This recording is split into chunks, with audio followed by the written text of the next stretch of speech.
ఏమ్మా తినేదానికి ఏం చేయలేదు? ఉపవాసం. మా నువ్వు ఉపవాసం ఉంటే నాకు చేయడానికి ఏమ్మా? ఎవరి కోసం రా ఇదంతా? నీ కోసం కాదా?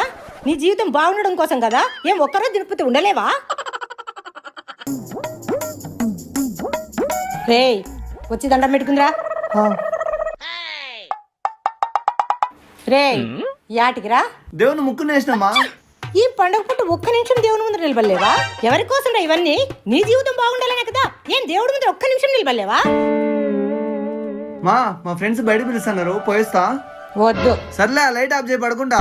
ఈరోజు పడుకోవద్దు. మా నాకు నిద్ర వస్తుంది మా. ఈ ఒక్కరోజు పడుకోకపోతే ఏమైతుందిరా? ఎవరి కోసం రా? మా అబే నా కోసం, నా జీవితం బాగుండాలనే కదా దండం పెడతా. అదా